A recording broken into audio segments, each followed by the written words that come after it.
Hey, what's up? Thanks so much for joining the podcast. Today I've got my client, my friend, Eric Bischoff, otherwise known as Mr. Bischoff, my financial planner and my tax planner.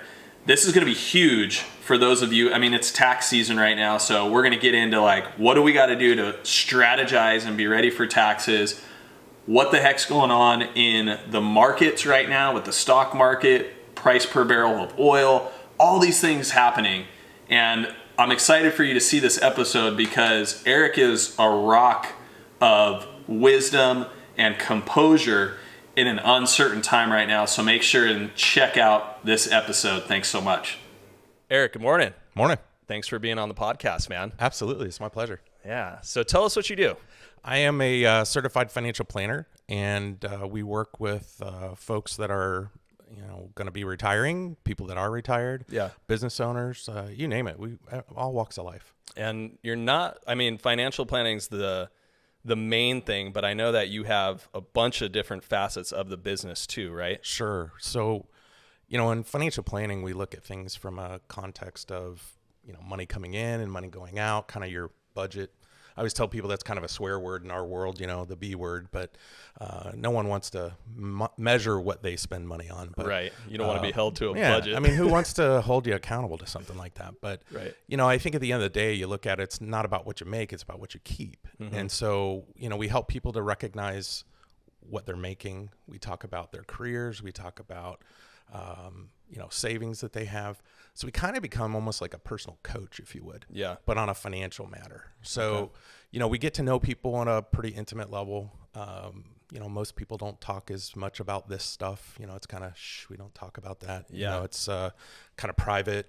Part of it is people are embarrassed that they don't know about finance. Yeah. Our parents didn't do us any favors. They didn't teach us what we need to know.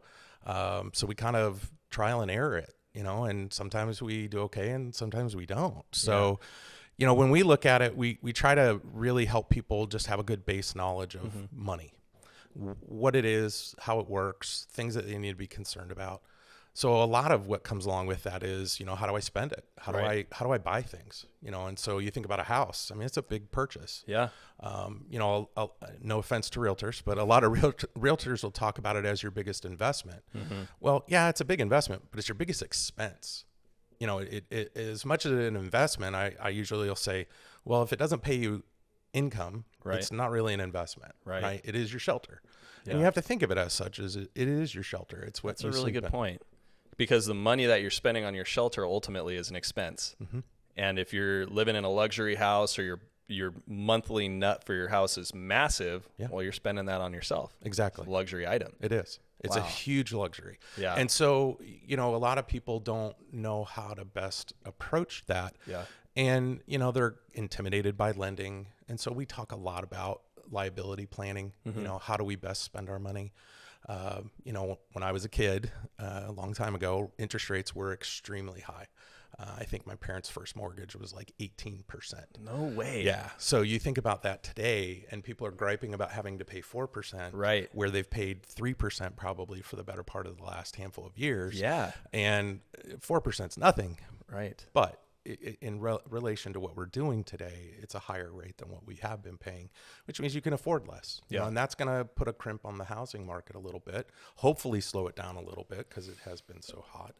Gosh, I can't even imagine paying 18%. Yeah, right? Can you think about that, right? 18%. 3 and 4% interest rates to you must feel like free money. Oh, it is. And that's what we talk about. We talk about if you can deduct that interest on your tax return, it's like free money. Yeah.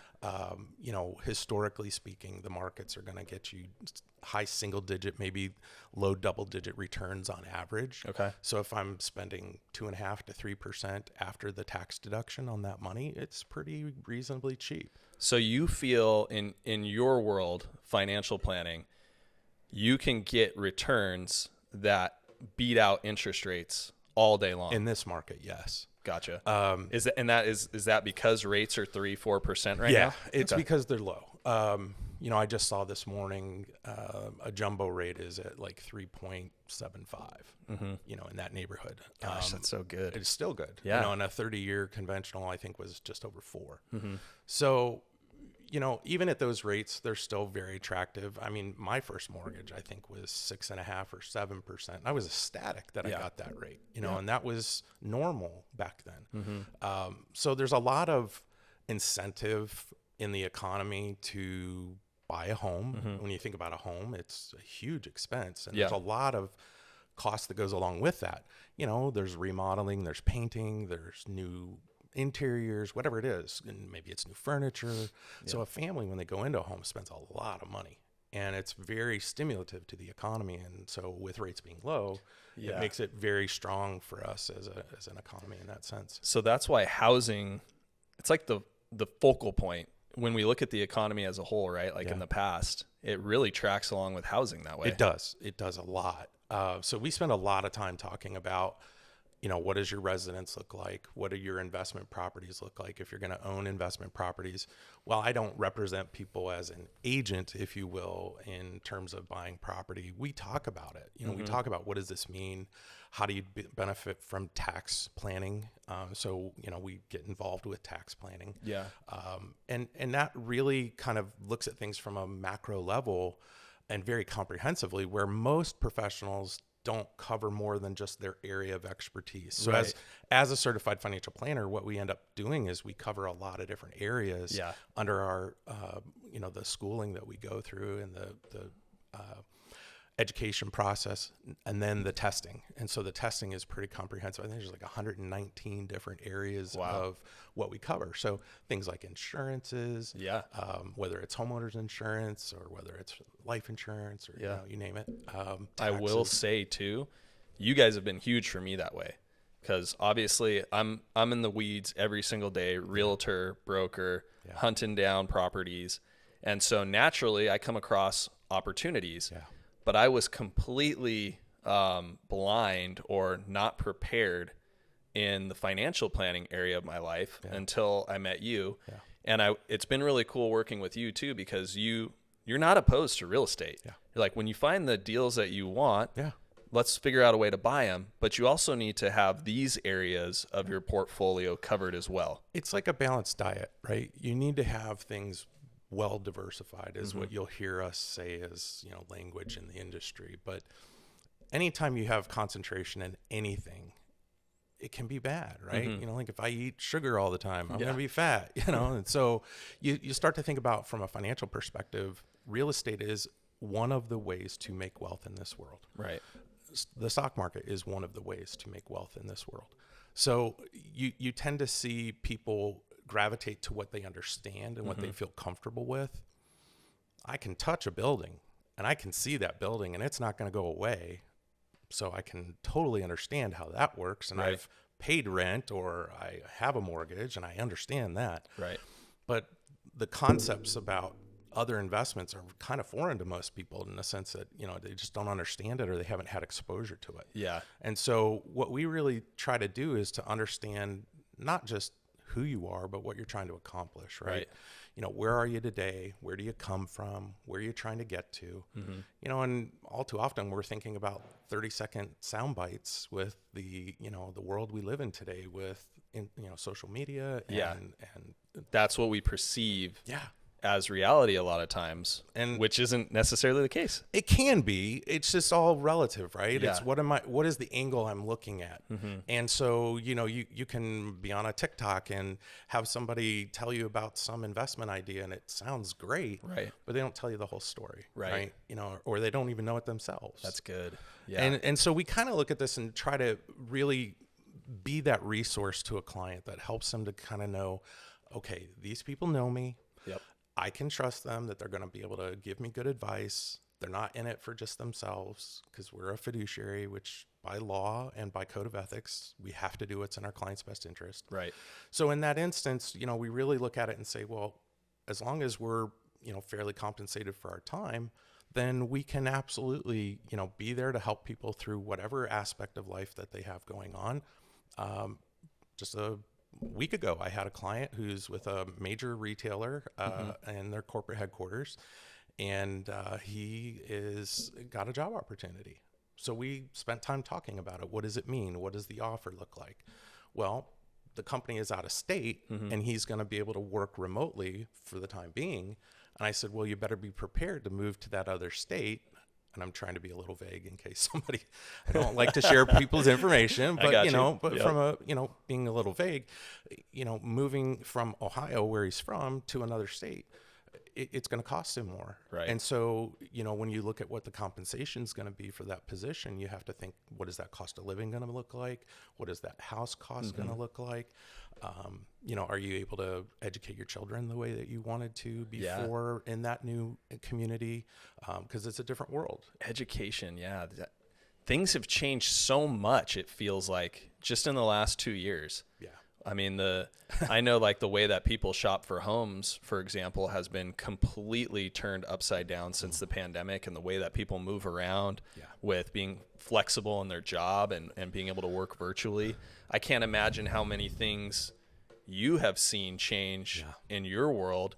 Is there anything that like pops up as coming to mind that like is so completely different now? Paradigms have shifted a lot.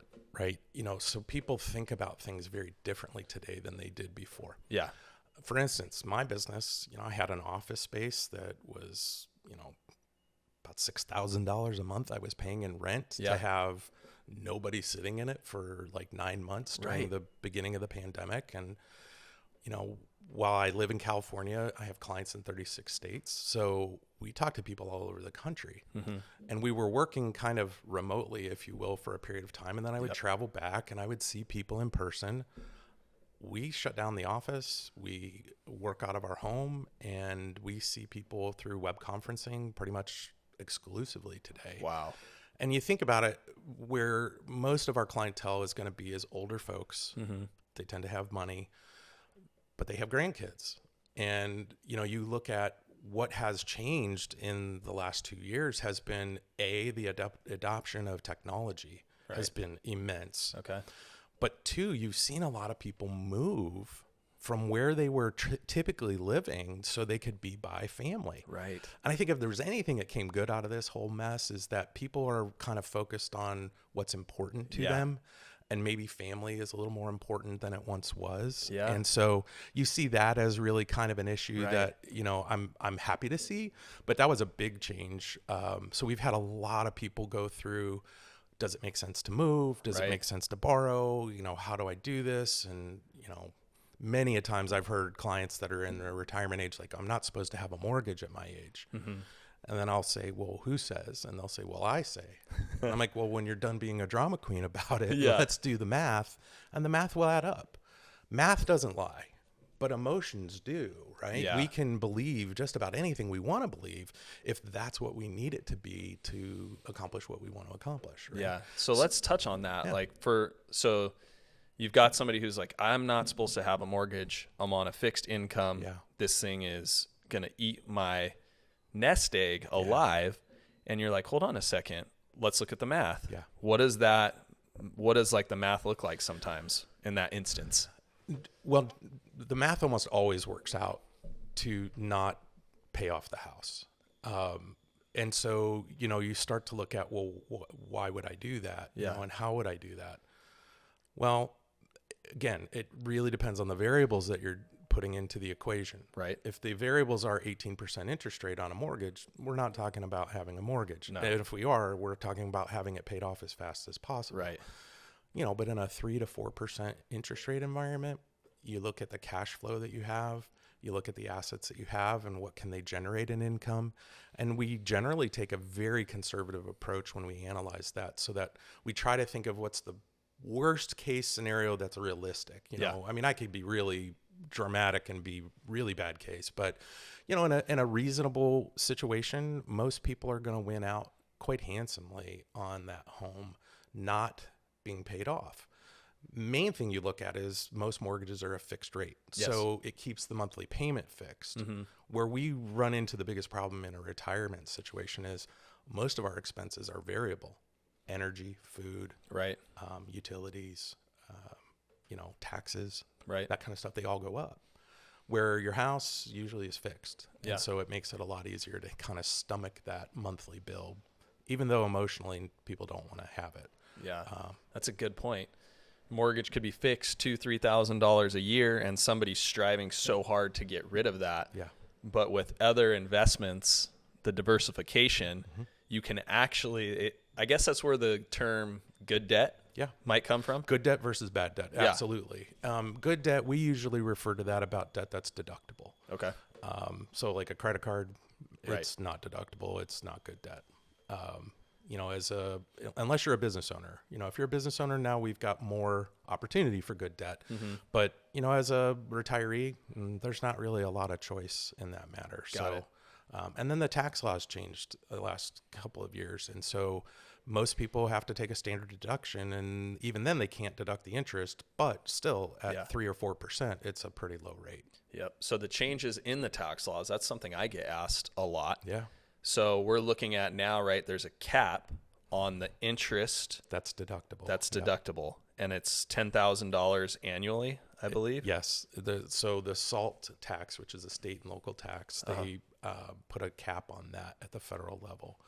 So you go and have interest, and generally speaking, you're looking at $1 million in debt. You're not going to be able to write off all that interest expense. So again, if you're not an investment property, if it's your residence. Yes. So it's a big difference there. The tax code favors the business owner. It does not favor an employee or a retiree. Interesting. So it's we can't do a lot of creative planning for those folks, but the business owners and real estate investors, we can do a lot of creative planning. Yeah. Planning is a really interesting thing for me because we're beginning of March, so it's tax season. Yep. And one of the big helps that you've been to me too is like the comprehensive financial, but also the tax planning side of things, because I was getting frustrated with taxes, not having a strategy in place. Yeah. I'm getting eaten alive on taxes. How can I strategize? And you guys do a lot of that. You've been a big help to me. Thanks. That's first off, it's reassuring because that means what we're trying to do is working. Yes. Which is encouraging. When we look at taxes, most tax professionals are going to do what we call tax compliance. Right. Which means they're just filling out a form, sending it in, and charging you a fee to do that. Yeah, that's where I was getting frustrated. Right. Not a lot of proactive planning. Right. So when we're looking at things from a comprehensive standpoint, we're going to ask all these different questions where most people are like, why are you asking this? You're an investment guy. Well, no, we're not just investments. We look at things from a macro level. So, if you're self-employed, can you put money into a retirement plan to reduce your taxable income? What does that mean to you? Right. That's an option. When you're a business owner, what kind of expenses can you run through the business that you can deduct that's legitimate and not going to get you put in jail? Right? Yeah. So we always look at it as long as we can defend you, there are shades of gray, but most tax folks look at things very black and white. Right. And sometimes it is black and white, but there are other times it's shades of gray that, this can fit or that could fit. And so our job is to look at options and choices. How do we bring options and choices to the table for you to make decisions on? That's where we really add a lot of value, if you will. Yeah. That must be something, because I've noticed when working with you, like you guys really drill down on your vision and your mission for your clients. Yeah. And I've noticed that kind of seeps out into everything that you guys do. Yeah. So are you able to like touch on a little bit of like your core mission or? Yeah. So, I think what we've looked at is in the world that I live in, if you will, work-wise, companies try to be all things to all people. Right. And they fail miserably at Right. it. You can't be all things. No, you really can't. And so, when you try to be all things to all people, what ends up happening is you're going to let people down. Right. So the first thing that we try to do is we try not to overextend ourselves. Okay. In my peer group, as a comparison, we have 16 people on my team. My peers might have 4. Got it. So we have team members that have expertise so that I don't have to know everything. Yeah. And you don't want me doing everything. Right. But, I don't have to know everything, but I have people on my team that know specifics and they drill down really deep on that. But as a planner, I'm looking at things on a macro level, kind of like the whole picture. And then we drill down from there. So we look at it and say, rather than be all things to all people, we want to be all things to a few people. Okay. And so we try to get very intimate in that relationship to understand who they are, what they're trying to accomplish, where they come from, where they're going, and then have regular contact with them. Because, while I could easily do the old, hey, if you've got $10,000 to invest, you should buy blah, blah, blah, right? That's my radio voice. But, the truth of the matter is that's not what people need. No. They need the advice. They need the help. They run into so many things on their day-to-day life that it's really hard to stay on top of all the different things that they need to be thinking about. And so, we kind of come in with a plan that says, here's the scope of what we're talking about, what fits for you, where are your struggles, where are your opportunities that we can exploit to, help you to get to a better place.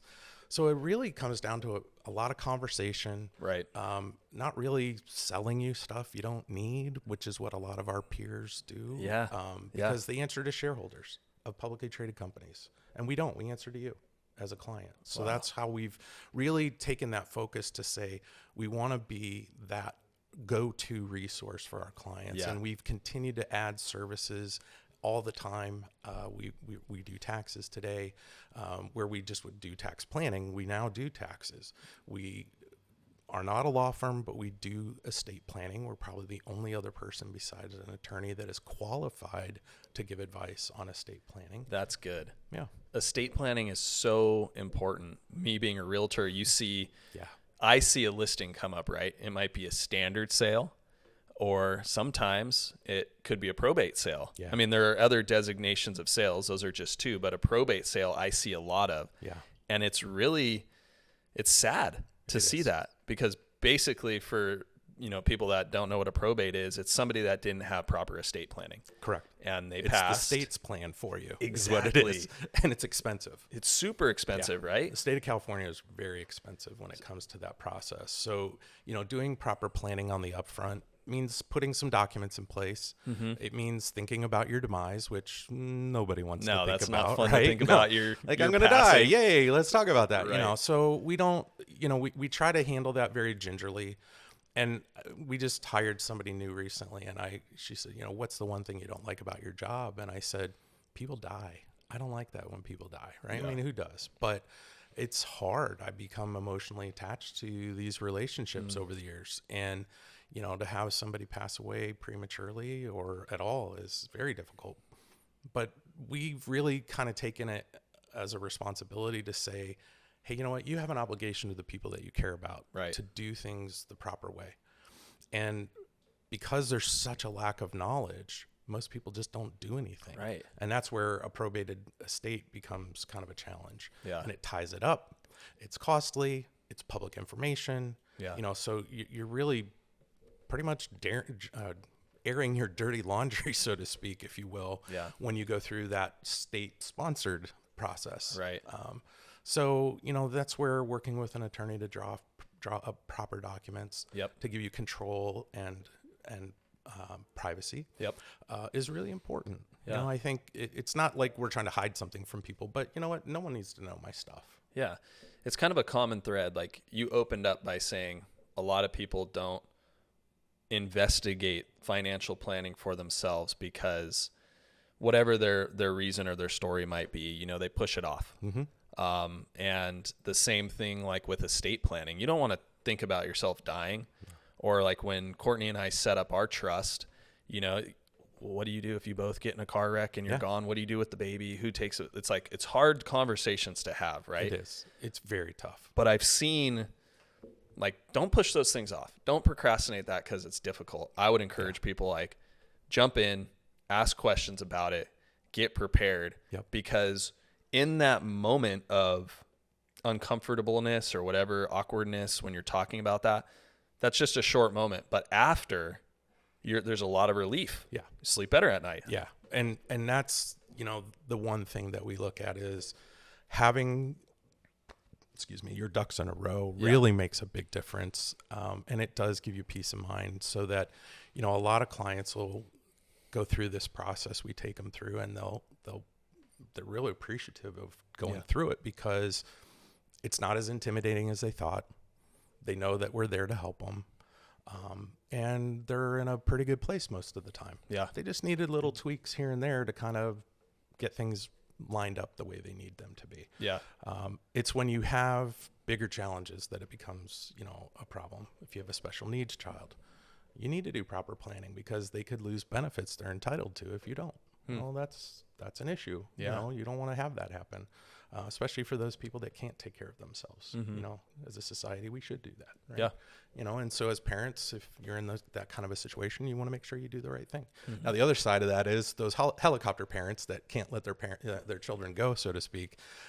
That's tough too. So we spend a lot of time working with the children of our clients, and it allows mom and dad to take a step back and just be mom and dad instead of telling them what to do and how to do it. Right. Even though I'm going to come in and tell them the same things mom and dad would probably tell them, it's just not coming from mom and dad. It's a lot easier coming from you. It is a lot easier. So it's one of those things that you just kind of look at, and I enjoy what I do every day because I get to see different people and their different stories and what they're trying to accomplish, and helping them through the challenges that they go through is a lot of fun.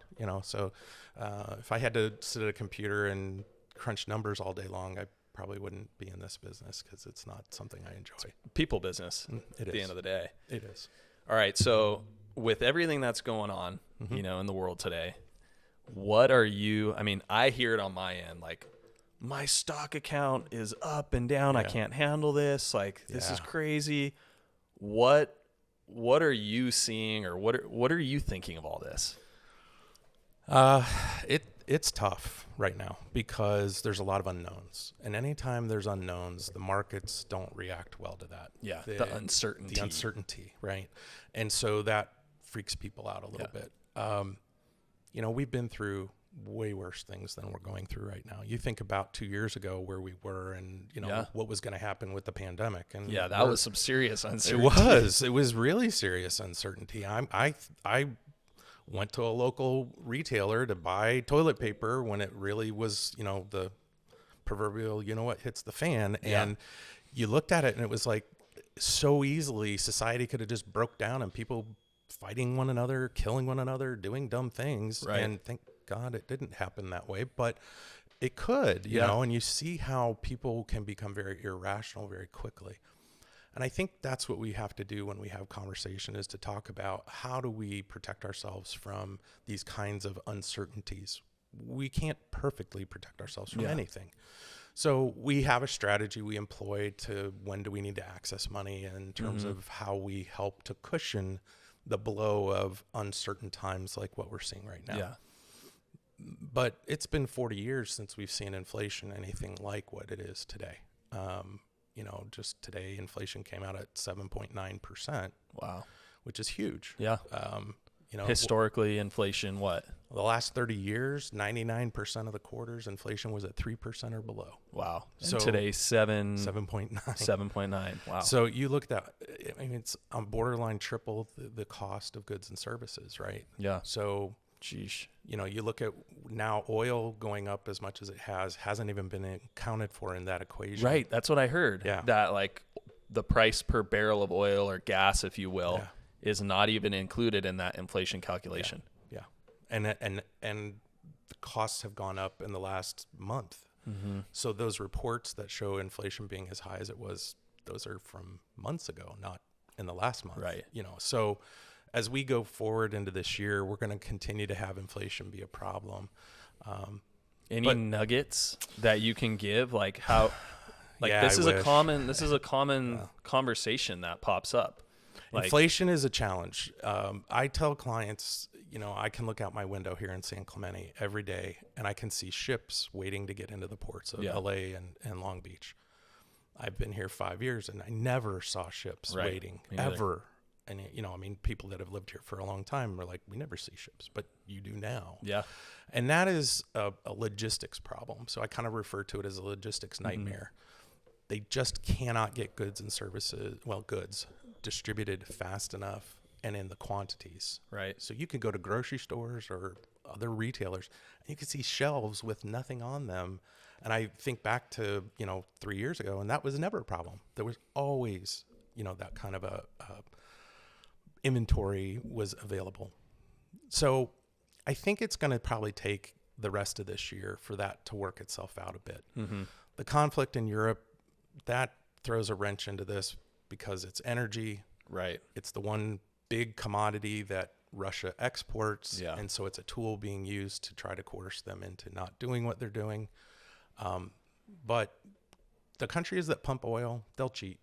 They'll make more money by producing more oil, and that'll create more supply, which will bring the prices back down. So I would imagine they would get down into the $80 range, $85 a barrel For a range. barrel. Yeah. And they hit 125 a barrel just yesterday. So it's already kind of coming coming back from down that a little bit. 140. Yep. Yeah. Was it like about 140 for the peak? It did. And it Wow. hit that and it came right back down. Okay. And yesterday it was down to about 110 a barrel. So that's going to be volatile. Yeah. It'll take time for oil to start flowing into the system. So it might be 6 months. So that's going to be a little unnerving. But as we get used to it, things will calm down as we understand what's going on, Yeah. as we see what's going to happen. It's that uncertainty piece that makes it really a challenge. So, generally speaking, somebody that's looking at their portfolio in the short-term time frame of 30, 60, 90 days, they're not investing the way that they should be investing. Yeah. They need to be looking at monies in different time frames as to when they need it. So if they're going to put a down payment on a house, it should not be in the stock market. Right. It should be in a more safe investment that has less volatility. It may not earn as much, Right. but at least it's going to be there when you need it. So counsel that we'll give to clients really revolves around their life timeline, if you will, Yep. and what they're doing on that timeline and when they're going to do it. So we try to talk about a lot of things. Now, the hard part about that, I can't tell you what I'm having for dinner on Sunday night, let alone what am I going to do 15, 25, or 50 years into the future. Yeah. So we don't think that far ahead. And that's what we try to do, is pull people into that longer term thought process, because Yes. if we don't, they're living in that instant gratification, 30-second soundbite world. And that's a very uncomfortable place to be. Right. Yeah, what you said, if you're looking at the 30, 60, 90-day outlook, like, that's not the market for you. No, not And at all. I think that kind of speaks into the planning aspect of what you do. Like, you're not shook by the uncertainty of today. No. You're very calculated. Yeah, you have to be, because this presents opportunity. You have to think about, if you're, say you're in your 20s today, Yeah. and you have money in a retirement account, you're not going to touch that for probably 30 or 40 years. Right. You don't need to be thinking about 30, 60, 90 days. You need to be thinking, this is a buying opportunity, is Right. what you need to be thinking. This market today is a buying opportunity. Absolutely. If you're retired and you didn't have a plan in place, you would be worried about the market being down 10% on That's going to hurt. It's going to hurt a lot, and you're going to be fearful that I don't make any more money and I've got to make this money work for me. And so that's where you tend to get a lot of uncertainty for investors, is they don't look at the time frames properly, and they don't have money divided up into the time frames. They think they have to have all their money available to them right now. Well, that's not the case. They need it spread out over their lifetime. Yep. And that's where we really try to focus on a plan, is looking at that lifetime and what does that mean and how does that play through. Yeah. It's so custom tailored. You've got somebody in their 20s or their 30s, their investment plan completely different than Absolutely. A senior fixed income. It's just, it's important for people to understand that. Yeah. And that's why getting that plan together, from what I've just experienced, I'm speaking from experience here, just what we've been doing the last 2-3 months, is so crucial to have that plan and tailored to. Agreed. And more often than not, most people don't plan. Where they plan is their vacation. Yeah. Think about the last vacation you had. How long did you spend planning it? Right. Probably a good amount of time. Yeah. Where if you're am I going to gonna Hawaii go? or something, Right? you're planning for 6 months, maybe. Where am I going to go? Yeah. Where am I going to stay? What am I going to do? How am I going to get there? Right. What am I going to eat? What am I going to wear? Yeah. I mean, they spend a lot of time on that. And then you think about, how much time do you spend on your retirement? Right. Minimal. Right. Gosh. So That's, it takes someone that's ready to be proactive, because you got to be both proactive and reactive. And that's the piece I think the planning adds in, is the proactive side of it, because everybody deals with stuff reactively. yeah. Sometimes not the best, and I'm not going to sit here and say that I can help you be the best reactively either, because sometimes stuff just happens. Yeah. And you got to deal with it. And I will say, just speaking from, my own thoughts or story, like you're never too young to start planning. No.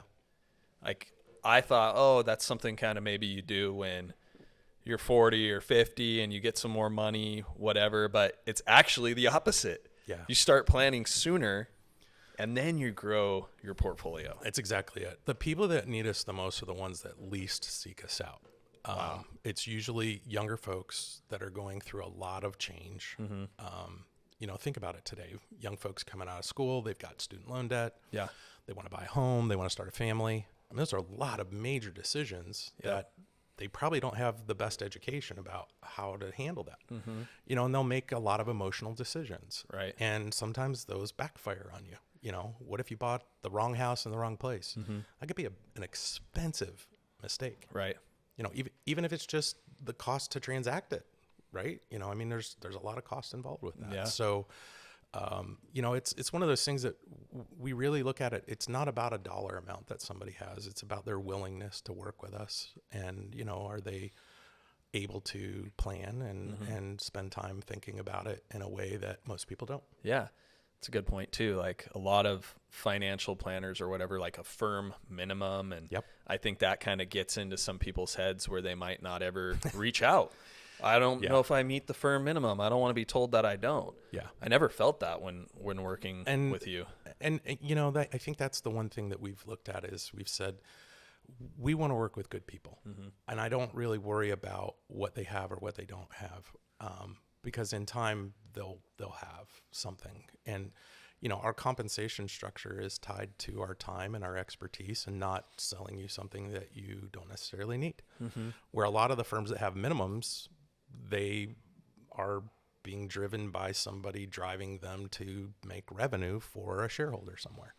Wow. So we answer to you, and that's kind of the beauty of what we do is I answer to regulators and I answer to the lady that sleeps in the bed next to me at night because she's my partner. But shout out to Mrs. Bischoff. Yeah, the brains of the operation. But, I think when you look at it, everybody needs help at some point. And if they're willing to take it, then we're willing to give it. And it's very rewarding to see people go through their successes and troubling to see them go through their failures that they have. But that's how you learn, right? You learn from your mistakes. And, right.